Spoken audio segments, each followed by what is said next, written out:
Okay, it's good to have you join us back on the program. And of course, like we said, on this discussion segment, we have a whole lot to build up with what we see across Nigeria. Moto and I were having this conversation, and where we talked about the fact that we're seeing that we have a whole lot of things happening around the Nigeria's political crossroad with money, primaries, and the 2027 realignments with the build up to election January 2027. And of course, joining us right now in the studio to speak to this issue, I introduced him earlier, and I'm going to bring us right now. He's in person of EMMANUEL OZOEMENAPOLICY. He is a policy analyst, a public affairs commentator who would also share his thoughts on what this looks like for Nigeria with the build up to the election. And it's good to have you join us on the program, sir. Yeah, thank you. It's a pleasure to be here today. Thank you, Nigeria. Yeah, let's talk about the sales, because Moto and I were talking about the sales of votes for the primaries and the build up to 2027 election, and it looks like it's excluding a certain class of people to participate in democracy. What we hear from you as a policy analyst and who understands how this plays out, how is that for you with the build up to 2027 general election? Would you say it strengthens those parties, or it is something that weakens the general system itself? You know, the irony of it, earlier on in the week, I was thinking through this process. If you recall, ahead of the 2015 election, the then General Muhammadu Buhari, later President Muhammadu Buhari, was lamenting that he didn't have money to buy forms, and that he had to go to his bank. I think his bank, he said he had been using over the years, they know his credit worthy, and take a loan to buy a form.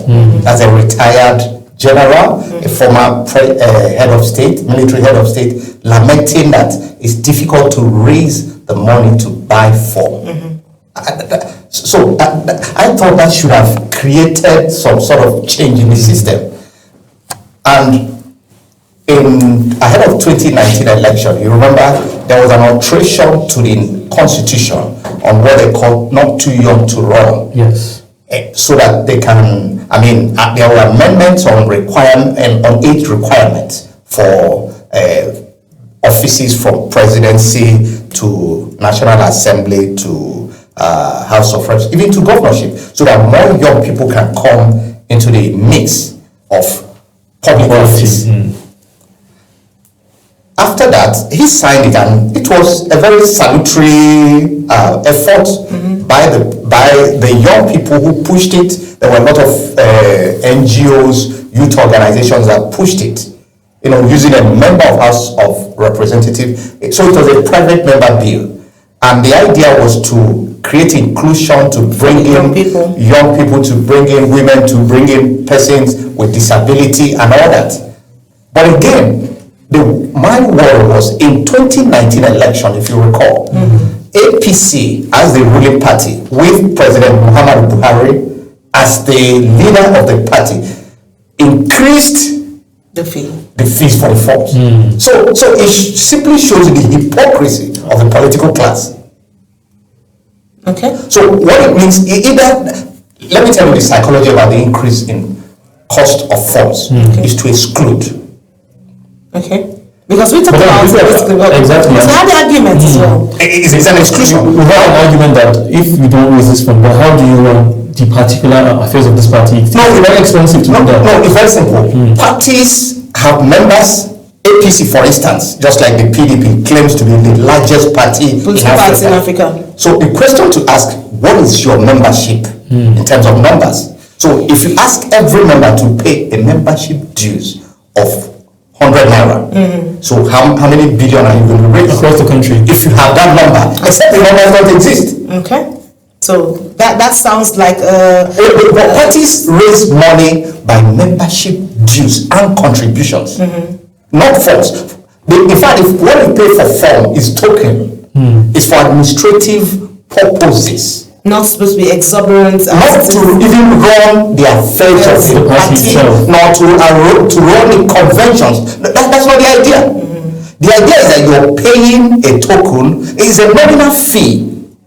Okay. Nominal fee means bring a token. It's like marrying a wife. They say bring 100 naira. Yeah. It's at the cost. Of the right, of course. Is that something to start? Yeah. It's called nominal fee. So, because we're not selling that position, but what they do, because I was expecting former President Muhammadu Buhari, God bless his soul, to have, when he became president, because he found as a retired general, as a former head of state, that it was not possible to raise, to pay the money, that he has to go to his first bank, to borrow money, to take a loan. So a young person who wants to run, so how is he going to get the loan? What loan is he going to get at this point in time? But that brings us to... Does he have the collateral? So the question simply is this. So when parties come in power or in power, become ruling party or governing party, they will increase it knowing that their market is moving. I remember some years ago in the PDP, one of the former PDP chairman said, our market is moving. When people are coming to buy forms. So market is moving, people are suffering, and it's some people are paying the price because of exclusion that comes to play out. Absolutely. So when they say women, persons with disability, and young people are not supposed to pay for expression of interest, the free fee is not the expression of interest. It's actually the nomination fee. Yes. Okay. Yeah. So the question to ask: what is the practice elsewhere?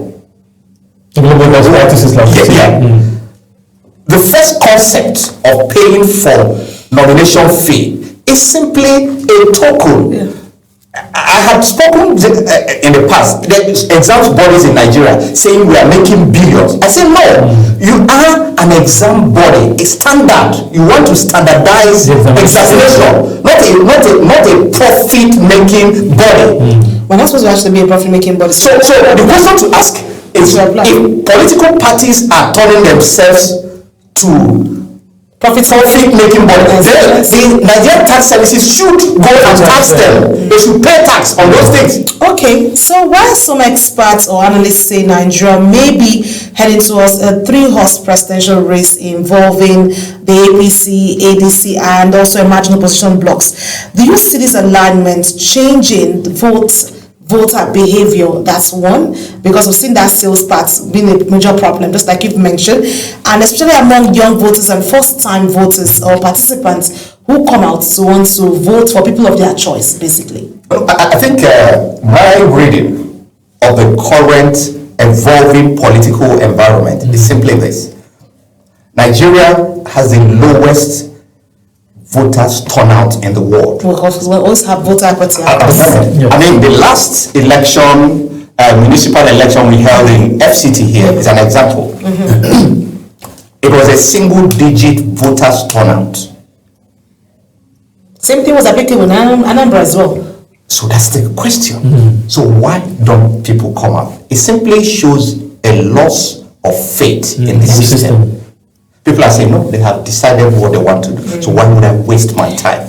In the last few days, I think about in the last 4 weeks, I started engaging people just to get a feedback, some sort of a survey. I say, are you going to vote? Do you have voter? The first question is that, do you have voter's card? I mean, I don't have it. Some say yes. I say, would you use it? Are you going to vote on January 16th? Because the date is already known. It goes by. They gotta say, why would I waste my time?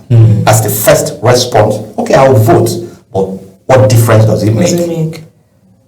Then the people who don't have, even as at yesterday night, I spoke with a young person. I said, do you have voter's card? He said no. I said, but they are doing voters registration. Just go and go to so and so. He said, why would I waste my time? And he's supposed to be a first-time voter. And so imagine. The first is that the political parties have failed in doing their job. Their job is to mobilize members or Nigerians to vote, create enthusiasm, create that incentive for people to.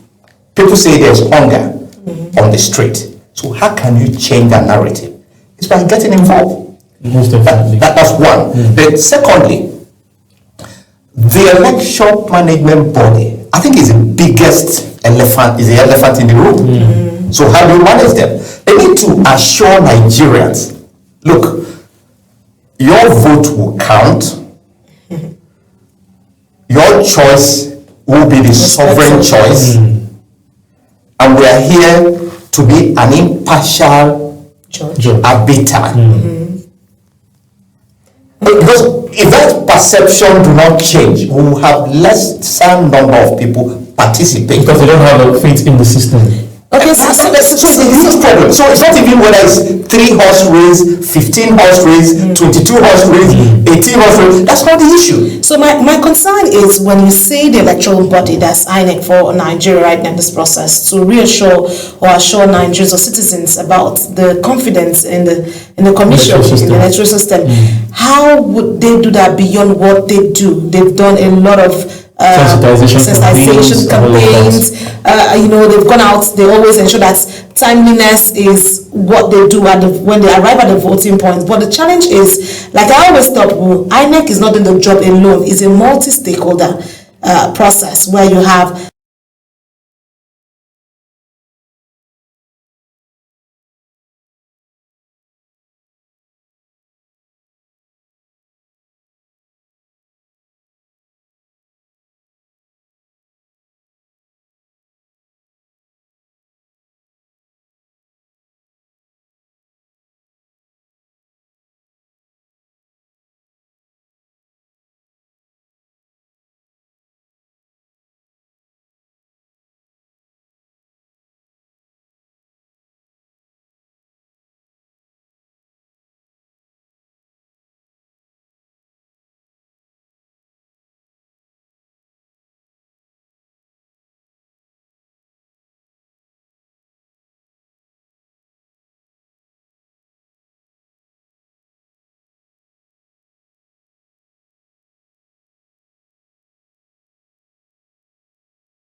Wake up with Global Morning, your daily guide to what's happening and making the rounds. We delve into headlines, newspaper reviews, spot-on analysis, policies, current events, real talk, real issues that affect us all.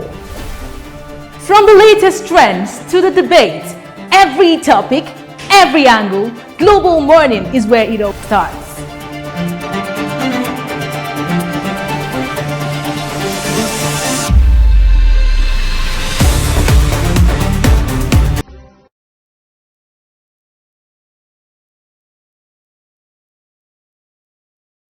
We're back. We apologize for that technical glitches there, where we need to just make sure that you can hear us very well.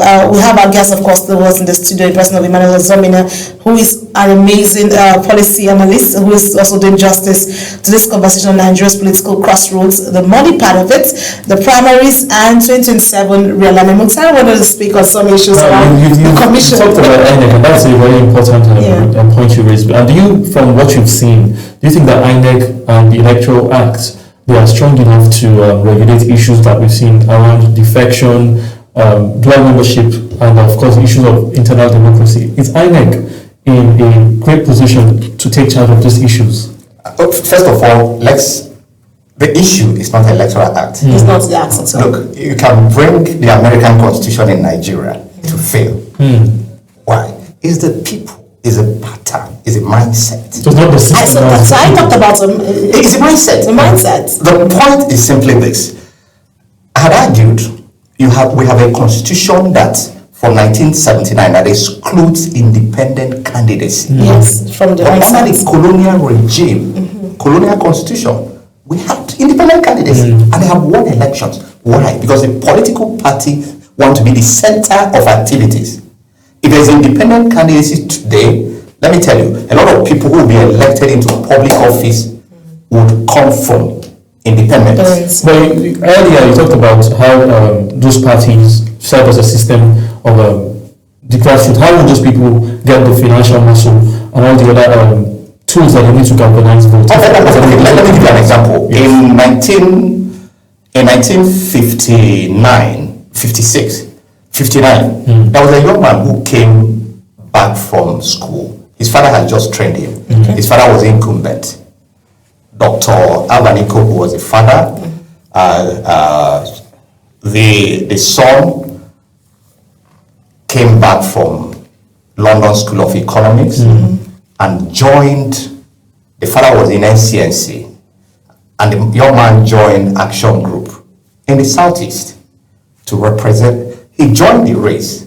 He said, look, my father's idea is outdated. The father has a PhD.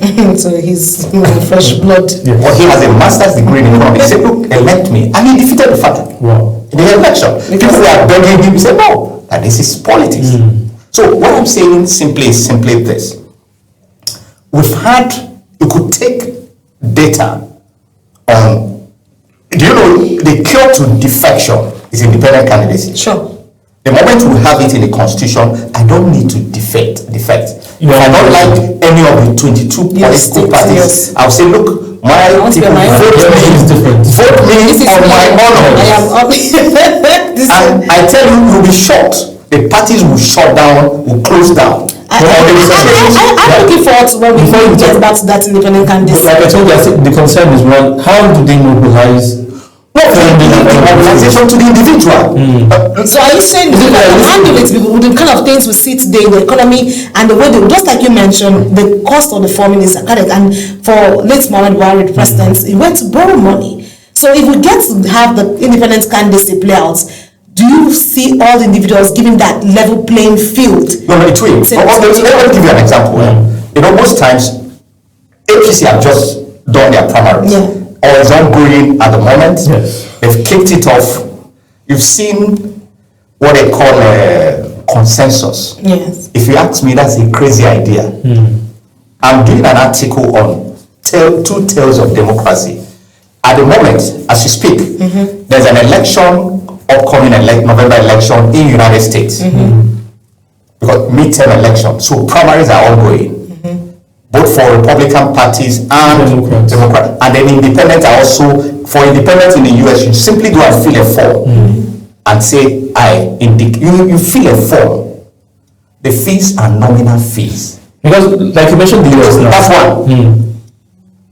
Big incumbents are losing election. There's a very outspoken Texas congresswoman. She lost her nomination. People are losing nomination to independent candidates? No, to within their parties. So if you now prefer, you want to put yourself forward, become an independent. So but the key issue I'm saying is that, but in Nigeria, somebody is saying consensus. I spoke, there's a former governor who is in the Senate, and his governor, who will leave by May 29th, wants to replace him. And they now met somewhere and said, we have adopted the governor. The man was on television. I said, no. How can you adopt? As a consensus. Given that the venue of the consensus was, he was not allowed in. So that's crazy. So what I'm saying essentially is simply this. We've seen the primaries ongoing. And then what they did, I think, was to say you can't defect if you, within the same election cycle, if you buy a form and all that. But that's what they are trying to do, is just to put a golden chain on people's neck and hands. You know, you are locked in this party and all that. I've seen names they say we disqualified, and there were no description on why you disqualified them. Came out. A former colleague of mine in one of the states in the north wrote on his Facebook page 2 days ago that the government has impressed on him, the traditional ruler has impressed on him, and he should step down. In 2023, he also impressed on him that he should step down. So he's leaving it up to God, that God decides his fate. But let's get it straight. I like the fact that you give examples and how this pans out for the political space, because like we're looking at the crossroad and how this is playing out. But finally, on the final notes, I have to let you go. I'm sorry because of our time. As the road leads to 2027, basically, the momentum is gathering. There's a whole lot of planning for. So, what should Nigerians watch closely for in the coming months? Because we see the primaries, of course, like you saw, the primaries are ongoing across the party lines, and we're seeing what's happening. And we're looking forward to where we can make it easy in line with other clients, like you've mentioned, how that can make our democracy speak on a final or a nice tone. What's your thought basically on that? First, the Independent Election Management Body, INEC, should remain true to their name, Independent National Electoral Commission. They should remain faithful to the fidelity. They've been faithful. Keep fidelity. That's one. Okay. Then two, Nigerians, voters, should interrogate politicians.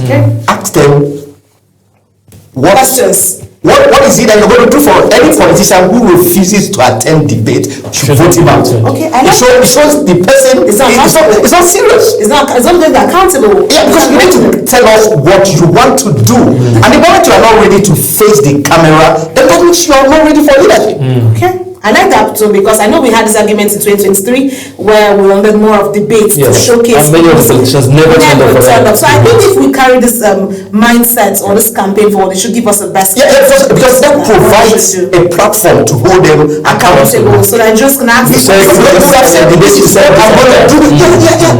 remember in 2015 when Muhammadu Buhari became president, there was this argument over did he promise this, didn't he promise it? And he was saying, tell me where I promised. So until we have them accountable, we cannot do away with around them. Okay, that brings us to the size of this particular segment. Thank you so much, Mr. Emmanuel Ozomena, for your time with us. A whole lot of thought has been shared, and we hope that the political space will pick from this. INEC picks from this, and then the voters themselves come out not just before time, but continuously keep voting so our democratic system can have a better front, and we see Nigeria be a better country than it is. So well, we'll have a whole lot lined up for us, and we wish we could have this conversation still going. Of course, the battle for 2027 may still be months away, but the conversations around party structures, political financing, coalition building, and democratic participation are already defining the future of Nigeria's democratic system. Mukhtar. Yes, thank you very much for that conversation, and of course we'll go on a break. When we return, we'll get our second conversation. Oh, that's the conversation highlighted for us, because we have someone who's going to speak on some issues and we want you to join on that conversation. Please stay with us.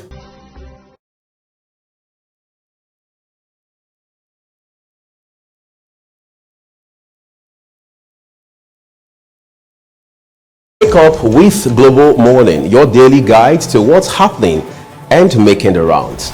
We delve into headlines, newspaper reviews, spot-on analysis, policies, current events, real talk, real issues that affect us all. From the latest trends to the debate, every topic, every angle, Global Morning is where it all starts.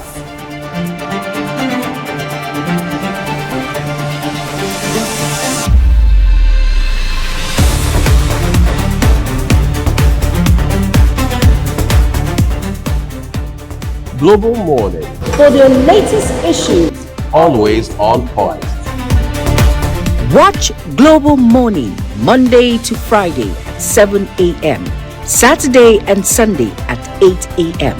on Global Television.